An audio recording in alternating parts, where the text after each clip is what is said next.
¿Acaso el eco de un sueño no merece ser escuchado, por más que la garganta que lo emite sea de un tono que algunos se empeñan en silenciar? En el laberinto de calles de Lavapiés, Madrid, donde los aromas del cuscús se entrelazaban con el rasgueo de una guitarra flamenca lejana y el vibrante tagalo de la tienda de la esquina, Samuel Bello Adebayo dibujaba universos en los márgenes de sus cuadernos. A sus 28 años, la piel de Samuel, oscura como la noche africana que sus padres dejaron atrás, parecía ser a la vez su armadura y su diana.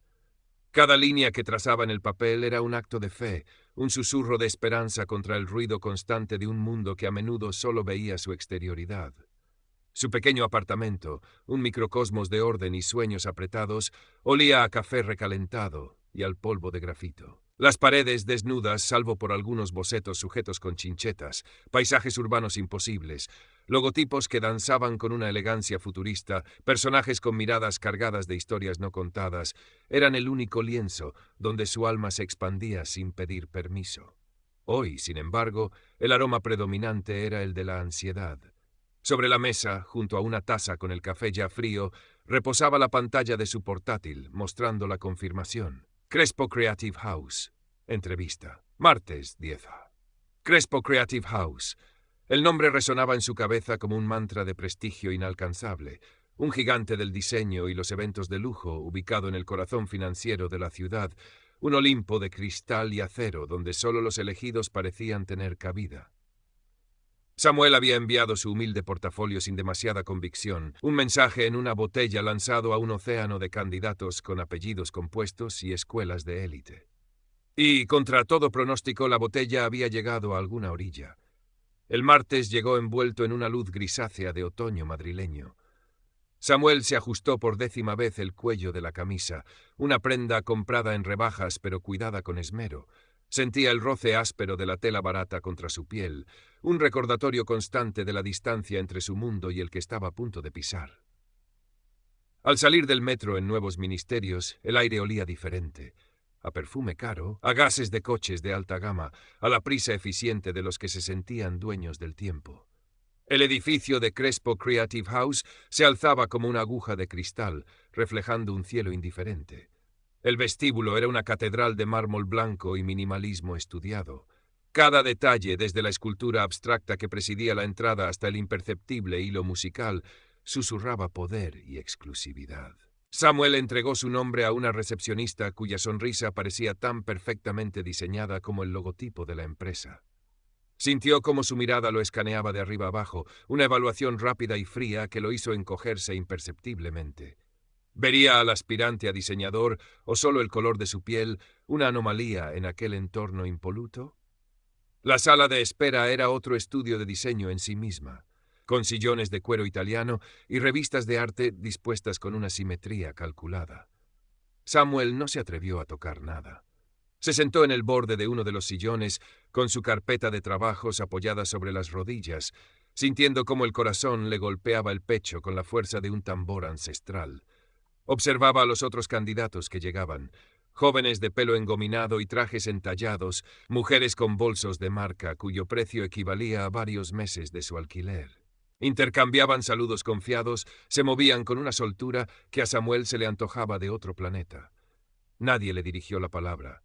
Nadie cruzó su mirada más de un segundo. Era una presencia invisible, o peor, una nota discordante en una sinfonía de privilegio. Samuel Bello. La voz que lo llamó pertenecía a una mujer de mediana edad, con un traje impecable y una expresión eficiente. Lo condujo por pasillos luminosos, flanqueados por despachos acristalados donde la gente tecleaba en sus ordenadores con una concentración casi robótica. El aire olía a limpio, a un ambientador cítrico y caro. Finalmente llegaron a una sala de reuniones con una enorme mesa de cristal y vistas panorámicas a la castellana. La entrevista fue tensa. La mujer, que se presentó como Marta Robles, jefa de recursos humanos, repasó su currículum con una ceja ligeramente arqueada ante la ausencia de nombres de escuelas prestigiosas o contactos influyentes. Samuel habló de su pasión, de sus proyectos personales, intentando que su voz no temblara. Mostró sus diseños, la carpeta abierta sobre la fría superficie de cristal. Sintió que sus creaciones, tan vibrantes en la intimidad de su apartamento, palidecían bajo las luces halógenas de aquella sala.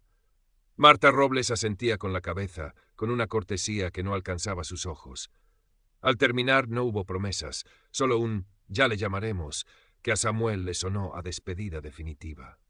Salió del edificio sintiéndose pequeño, como si el gigante de cristal lo hubiera masticado y escupido. Caminó sin rumbo fijo por las calles elegantes, el contraste con su barrio de lavapiés golpeándolo con fuerza. Quizás aquel mundo no era para él. Quizás su piel, sus orígenes, siempre serían una barrera invisible pero infranqueable.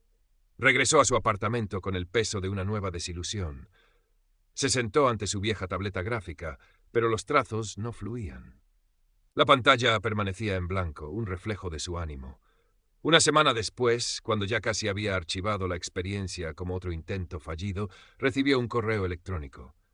Estimado señor Bello, nos complace informarle de que ha sido seleccionado para el puesto de asistente creativo junior en Crespo Creative House. Samuel tuvo que leerlo 3 veces. Una risa nerviosa escapó de sus labios, seguida de un nudo de incredulidad y una punzada de terror. ¿Era real? ¿Un error? El sueldo era bajo, casi insultante para el prestigio de la empresa, y la descripción del puesto sonaba vaga, llena de apoyo al equipo y tareas polivalentes. Pero era una puerta, una rendija de luz en un muro que parecía sólido. El primer día en Crespo Creative House fue una inmersión en un océano gélido. El lujo ya no era impresionante, sino intimidante. Le asignaron un pequeño escritorio en un rincón bullicioso del área de diseño, un espacio abierto donde todos parecían estar demasiado ocupados para notar su llegada. Borja Crespo de la Vega y Altamirano, el director y fundador, apareció a media mañana. Era exactamente como Samuel lo había imaginado por las fotos de las revistas de sociedad. Alto, impecablemente vestido, con un traje que costaría más que el alquiler de Samuel de un año entero, y una sonrisa que no llegaba a sus ojos fríos y calculadores. Samuel Bello, ¿verdad?, dijo, extendiendo una mano lánguida. Su apretón fue breve y flácido. Bienvenido a bordo. Aquí valoramos la excelencia, Bello. No sé si tu perfil encaja del todo con esa imagen de sofisticación que proyectamos, pero Marta insistió en que tienes potencial. La palabra potencial sonó como una concesión, casi un insulto. Samuel murmuró un gracias, señor Crespo, sintiendo cómo la sangre le subía al rostro. La mirada de Borja lo recorrió de nuevo, deteniéndose un instante en su ropa, en su pelo. Fue un instante, pero Samuel sintió el peso de 1000 prejuicios no verbalizados. Los primeros días fueron una sucesión de tareas ingratas.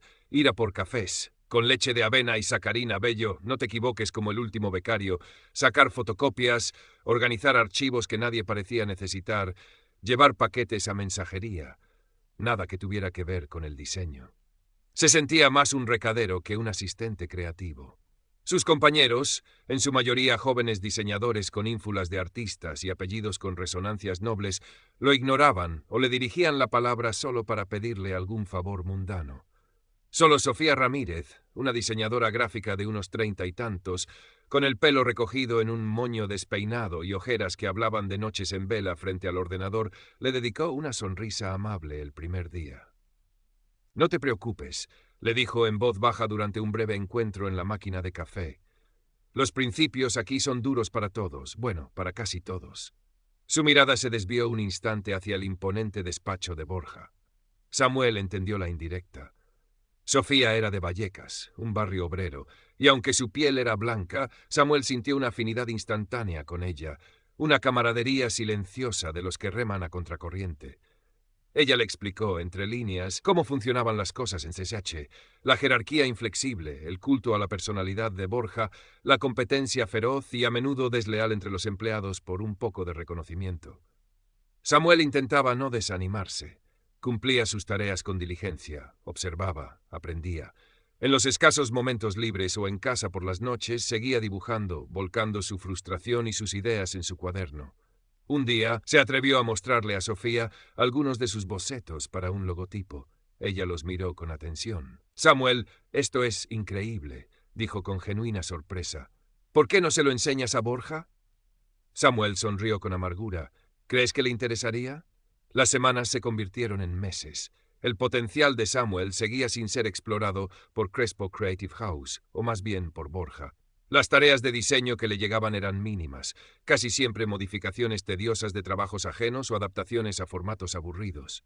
Cualquier intento de proponer una idea original era recibido con indiferencia o con un condescendiente. Interesante, bello, pero quizás demasiado étnico para este cliente.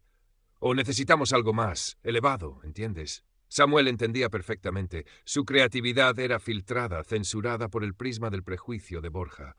El acoso no era físico, ni siquiera siempre verbal de forma directa. Era más sutil, más insidioso. Era el olvido constante de invitarlo a las reuniones de brainstorming importantes. Era la forma en que Borja contaba un chiste supuestamente ingenioso en una reunión de equipo y luego añadía, mirando a Samuel, ¿lo has pillado, bello? ¿O te lo explico con dibujitos?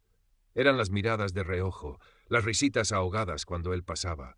Era la sensación constante de ser un intruso, un error en el sistema perfectamente diseñado de CCH. Un día, la empresa consiguió un proyecto menor, pero con cierta visibilidad, el rediseño de la imagen corporativa de una pequeña ONG que trabajaba con artesanos en África. Nadie en el equipo parecía muy entusiasmado con un cliente sin el glamour ni el presupuesto de las grandes marcas. Borja, con un gesto de hastío, se lo endosó a Samuel. Toma, bello, algo más de tu estilo. No te luzcas demasiado, que tampoco pagan para tirar cohetes. Para Samuel, sin embargo, fue una bocanada de aire fresco. Por primera vez sentía que podía aportar algo auténtico. Se sumergió en el proyecto con pasión, investigando, dibujando, buscando un concepto que fusionara la modernidad con la rica tradición artesanal africana. Creó un logotipo elegante y vibrante, una paleta de colores cálida y terrenal, una tipografía con carácter. Sofía, al ver los avances, se quedó impresionada. Es magnífico, Samuel. Esto es tú. Cuando Samuel presentó la propuesta final al equipo directivo, Borja incluido, aunque dedicó la mayor parte de la presentación a mirar su móvil, hubo un silencio incómodo. Incluso los diseñadores más cínicos parecían sorprendidos por la calidad del trabajo. Borja carraspeó. Bueno, no está mal, bello. Para ser tú, quiero decir. Supongo que para una ONG de estas servirá. La ONG, sin embargo, quedó encantada. Fue un pequeño triunfo, una victoria silenciosa que Samuel saboreó en solitario. Borja nunca lo felicitó directamente, pero Samuel notó que, por unos días, las miradas condescendientes disminuyeron ligeramente. Pero la tregua fue breve. CCH estaba inmersa en la preparación de su proyecto estrella del año, la organización integral y el diseño de la gala benéfica anual de la Fundación Almenara, una de las instituciones filantrópicas más poderosas y elitistas de España, presidida por la influyente Carmen de la Torre, una mujer conocida tanto por su labor social como por su exquisito y exigente gusto. Ganar y ejecutar impecablemente este evento significaba prestigio, contactos y, sobre todo, la validación definitiva de CCH como líder indiscutible en el sector del lujo. Borja estaba obsesionado con la gala Almenara. Reuniones maratonianas, exigencias desmedidas, una tensión palpable que se extendía por toda la oficina. Quería algo nunca visto, rompedor, la quinta esencia del lujo y la sofisticación. Los equipos de diseño trabajaban día y noche, presentando propuestas que Borja desechaba una tras otra con comentarios mordaces. Esto parece de mercadillo. Aquello es vulgar. No tenéis ni idea de lo que es la verdadera elegancia. Samuel, relegado como siempre a tareas secundarias, preparar presentaciones para otros, buscar imágenes de referencia que luego nadie usaba, no podía evitar que su mente volara. La temática de la gala de ese año era raíces y alas, tejiendo el futuro. Una idea le bullía en la cabeza, un concepto visual que jugara con la dualidad de la tradición y la innovación, utilizando texturas orgánicas y proyecciones digitales, colores profundos de la tierra española y destellos metálicos que evocaran el futuro. En sus noches de insomnio en su pequeño apartamento de lavapiés, lejos de la opulencia fría de CCH, Samuel daba forma a esa visión. Creó bocetos detallados, mood boards, incluso animaciones conceptuales en su vieja tableta. Era un proyecto personal, un refugio para su creatividad herida. No pensaba enseñárselo a nadie en CCH. ¿Para qué? Un viernes por la tarde la oficina era un hervidero. Borja había convocado una reunión de urgencia con el equipo creativo principal. Samuel estaba archivando unos documentos cuando escuchó la voz de Borja, amplificada por el estrés resonando desde la sala de reuniones acristalada. Necesito algo para el lunes, algo brillante. Carmen de la Torre no va a esperar a que se os encienda la bombilla. El que no traiga una idea rompedora el lunes, que se vaya buscando otro trabajo. La amenaza quedó flotando en el aire. Ese fin de semana, Samuel apenas durmió. No por la amenaza de Borja, que no iba dirigida a él directamente, sino porque la idea para la gala Almenara lo había poseído. Trabajó con una intensidad febril, puliendo cada detalle de su concepto crisálida de tierra y luz. Sabía que era bueno, quizás lo mejor que había hecho nunca. Una parte de él, la más ingenua, la que aún albergaba una chispa de esperanza, soñó con que de alguna manera alguien viera ese trabajo. El lunes por la mañana, la tensión en CSH se podía cortar con un cuchillo. Samuel llegó temprano, con su carpeta bajo el brazo, no la de sus bocetos personales, sino la de las tareas rutinarias que le habían encargado. Dejó su concepto para la gala guardado en su ordenador, en una carpeta oculta, como un tesoro prohibido. Durante la mañana, vio cómo los diseñadores principales entraban y salían del despacho de Borja, con caras largas o sonrisas forzadas. Ninguna idea parecía convencer al irascible director. A media mañana, Borja salió de su despacho como una exhalación, con el rostro desencajado. «Inútiles, sois todos unos inútiles», gritó a la sala abierta, sin importarle quién escuchara. «¿Nadie tiene nada? ¿Nada decente?» Sus ojos barrieron la oficina y se posaron con un desprecio infinito en Samuel, que estaba intentando pasar desapercibido en su rincón. «Tú, Bello, supongo que ni se te ha ocurrido pensar en algo, ¿verdad? Demasiado complejo para ti. Current Part Characters, 3500. Total Characters, 1641. La omisión fue pública, hiriente. Samuel sintió como la sangre le hervía, pero apretó los puños y bajó la mirada. ¿Qué podía decir? Borja se paseó por la oficina despotricando. De repente, se detuvo junto al escritorio de Samuel. Este había dejado un momento su ordenador desbloqueado mientras iba por un vaso de agua. En la pantalla, minimizado pero visible en la barra de tareas, estaba el archivo propuesta Almenara sbello.pdf. Los ojos de Borja, como los de un ave rapaz, se fijaron en el nombre del archivo. Samuel regresó en ese instante, con el vaso de agua temblando en su mano. Vio la mirada de Borja, vio cómo su expresión cambiaba, una chispa de curiosidad malsana iluminando sus fríos ojos. «Es Bello. ¿Qué es esto, Bello? ¿Algún dibujito nuevo para tus amigos de la ONG?» preguntó con sorna mientras, con una rapidez pasmosa, movía el ratón y abría el archivo.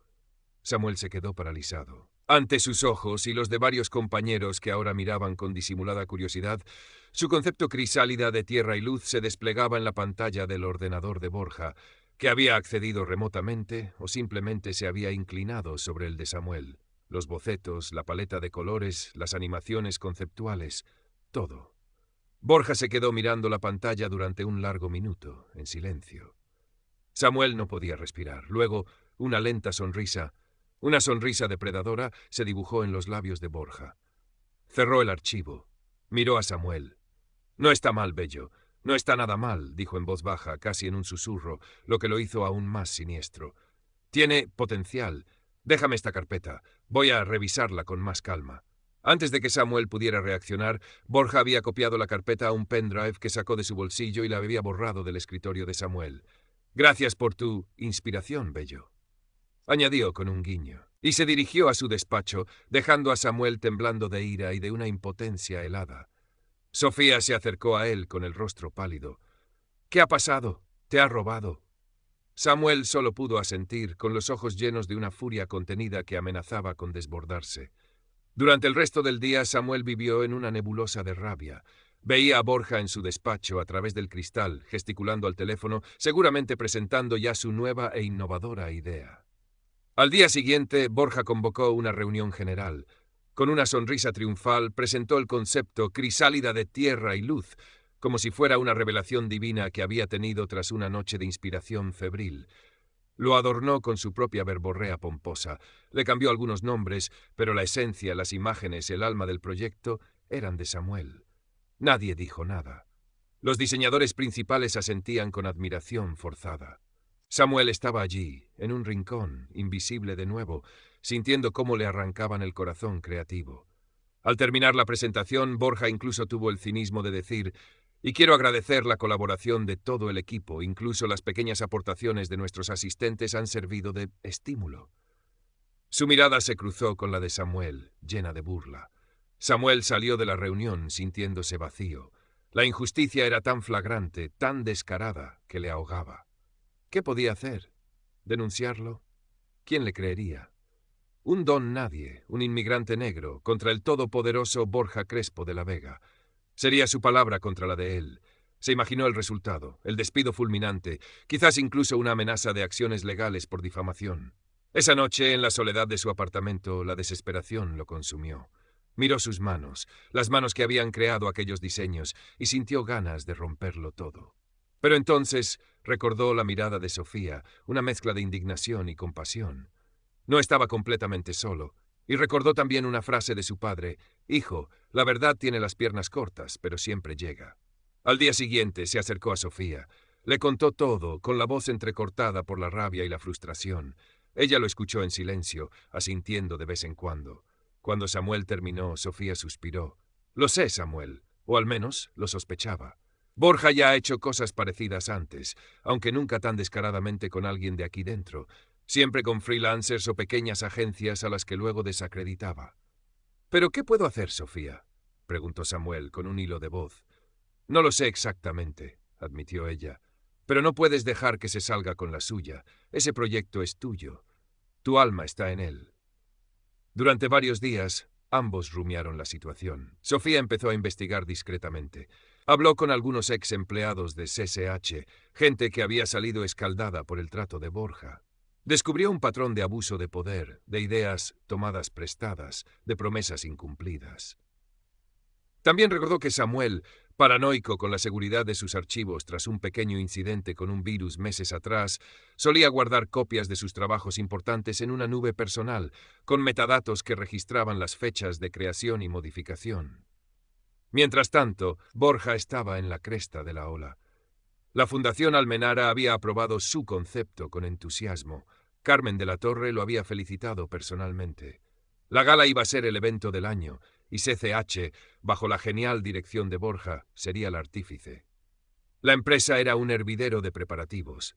Un día, Sofía llegó al trabajo con una expresión diferente, una mezcla de nerviosismo y determinación.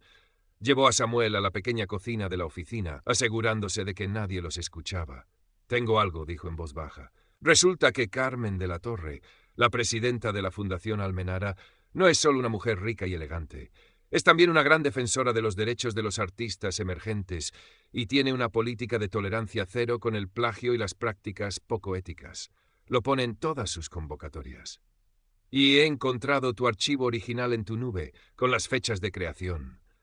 Son muy anteriores a la supuesta inspiración de Borja». Samuel la miró, con el corazón acelerado. ¿Y qué? Y que la presentación final a la Fundación, donde se firman los últimos detalles del contrato y se presenta el plan de ejecución completo, es mañana por la tarde. «En el propio palacete de la Fundación», dijo Sofía, con los ojos brillantes. «Si hay un momento para actuar, es ese». La idea era aterradora. Confrontar a Borja en su momento de máximo triunfo, delante de la mismísima Carmen de la Torre. Samuel sintió un nudo de miedo en el estómago, pero luego vio la convicción en los ojos de Sofía y recordó la humillación, la rabia acumulada. Era ahora o nunca.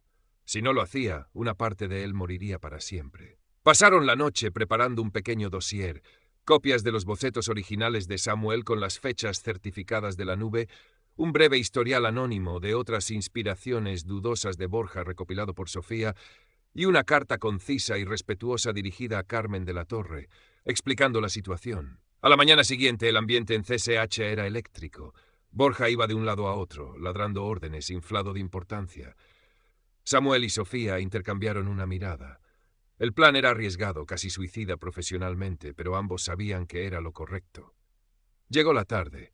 El Palacete Almenara era un edificio imponente en el barrio de Salamanca, un oasis de opulencia y discreción. Samuel, vestido con su mejor traje, el mismo de la entrevista, pero esta vez sentía que la tela ya no le apretaba tanto, acompañaba a Borja y a un pequeño séquito de CSH. Sofía no estaba invitada a la reunión principal, pero había prometido estar cerca, con una copia del dossier por si algo salía mal. Borja ni siquiera reparó en la presencia de Samuel, más allá de asignarle la tarea de llevar los maletines con el material de presentación. Lo trataba como a un mozo de cuerda. La sala de juntas de la fundación era aún más lujosa que la de CCH. Carmen de la Torre, una mujer de unos 60 años, con una elegancia natural y una mirada penetrante, los recibió con una sonrisa cortés pero formal. Estaba acompañada por otros miembros del patronato. Borja comenzó su presentación. Habló con su habitual grandilocuencia, proyectando las imágenes que Samuel había creado, describiendo su visión con palabras robadas. Samuel estaba de pie en un rincón, junto a los maletines, sintiendo cómo la ira y los nervios luchaban en su interior. Veía a Carmen de la Torre asentir, aparentemente impresionada. ¿Se atrevería? Llegó el momento de las preguntas. Carmen de la Torre hizo algunos comentarios elogiosos. Es una propuesta verdaderamente innovadora, señor Crespo. Tiene una sensibilidad muy especial. Borja sonrió henchido. Gracias, señora de la Torre. Es fruto de muchas noches de trabajo intenso y una búsqueda constante de la excelencia.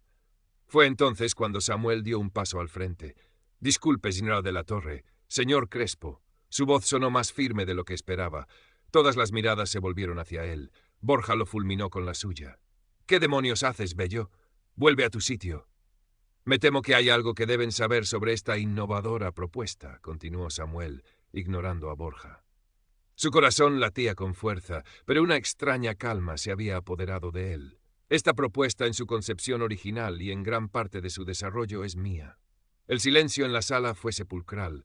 Borja se puso pálido y luego rojo de ira. ¿Cómo te atreves, insolente? Estás despedido. Seguridad, saquen a este individuo de aquí. Carmen de la Torre levantó una mano. Un momento, señor Crespo. Dejemos que el joven se explique. ¿A qué se refiere, señor Bello? Su mirada era seria, inquisitiva. Samuel, con la voz temblorosa pero clara, explicó brevemente cómo había desarrollado el concepto, cómo Borja había accedido a sus archivos y se los había apropiado. Tengo pruebas de lo que digo, concluyó, sacando de su chaqueta el pequeño dossier que habían preparado con Sofía y ofreciéndoselo a Aznar de la Torre.